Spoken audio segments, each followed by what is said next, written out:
All right, guys, I want to talk to you about branding and marketing. This is a little introduction for this section. And I want to start by telling you a story about my introduction into the home service industry in relation to branding and marketing. So I've mentioned in some other videos about how I started off as more of a director of operations. Well, as frequently happens in the roofing industry, there was a split of management, and one of the owners took a lot of the company with them, and so I had to shift immediately into a revenue generating role for my client or for the business owner. And so I jumped out in the field and went and started knocking. This was in Duncanville, Texas, out in the DFW area, and it was shortly after it was maybe a month and a half in after a fairly large storm. It wasn't big hail, but it was enough. And I'd say about 90% of the houses in the neighborhood had enough damage to warrant a replacement at that time. And I got in there about a month into the storm, and there was already 40, 50 different roofing companies in that neighborhood. Every other house had a sign, and every other sign was completely different. And I'm really competitive, and I wanted to have our signs. It wasn't mine, but the company I wanted to have our signs in every yard, right? That was my goal. I just wanted to take territory. And so you'll see in this, I talk about the idea of guerrilla marketing.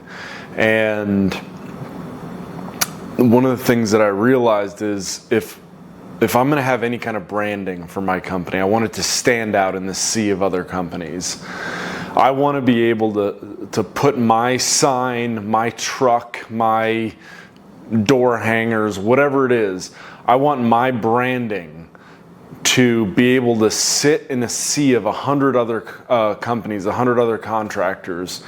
And I want my branding to stand out. I want a homeowner to drive through this obnoxiously canvassed neighborhood filled with roofing signs, and I want them to say, who are those guys? What is that? And so I was very intentional about that when I started my company with my partner, about branding and making sure that our brand really stood out. And I think a lot of owners take a lot of pride in their branding, which is a good thing. But you want to make sure that you are targeting not yourself, but everyone else. And a lot of people focus on what it conveys, which is good, but one of the most important things you can do is stand out. And another story that kind of comes to mind with this is something as simple as colors. And I had my first experience with canvassing was actually as a potential customer. And I owned a small home out in Cedar Hill, Texas, back in 2011 or 12. And, this young, good-looking guy came knocking on my door, and he had, a really good-looking outfit on. It was more of like a golfer's outfit, but he had this bright orange shirt. And as silly as that bright orange shirt sounds, it really stood out to me because I was like, oh, that's this guy. And when I saw more of them, you immediately knew who it was just because of the color.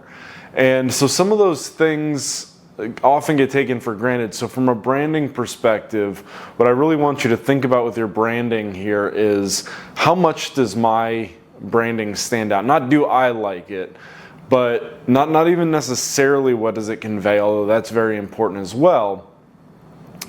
But is it going to stand out amongst my competition?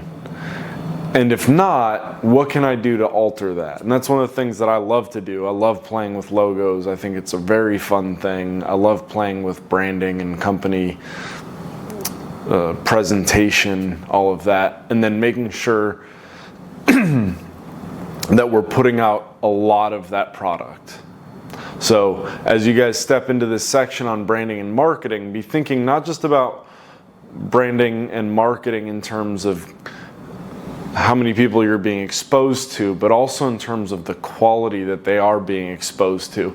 Because it costs, every impression on someone costs you something. It costs you money to put a sign in a yard.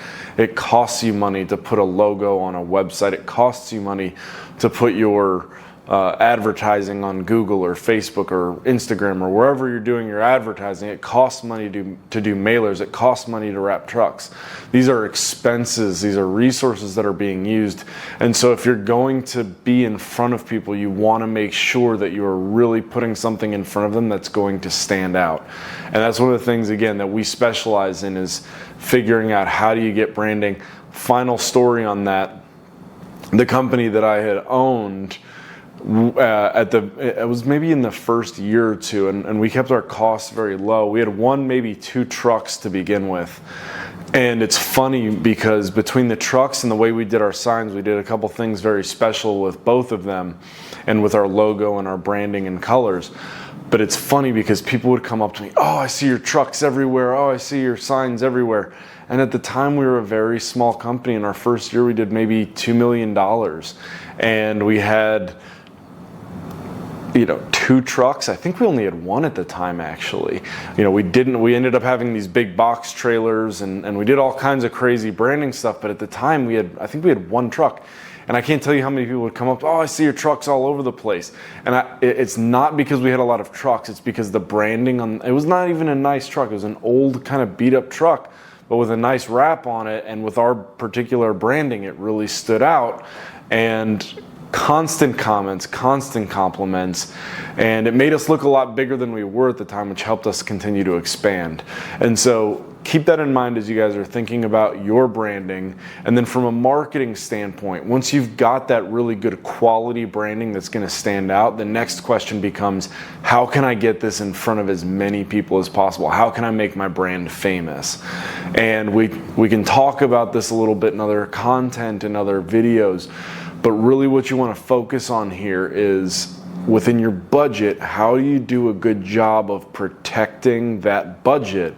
And it might mean doing some very targeted advertising, because if you don't have a budget to really spread your message out over a very large space, like an entire metroplex, it might be smarter to start on very small little area and just boom, boom, boom, boom, boom, really hit that area so that they're getting that exposure over and over and over again. And you're not getting kind of just washed out by doing a very broad marketing approach. So again, things we can talk about later, but take a look at this, ask yourself the questions that are in there, answer them honestly, and hopefully this section will help you guys out.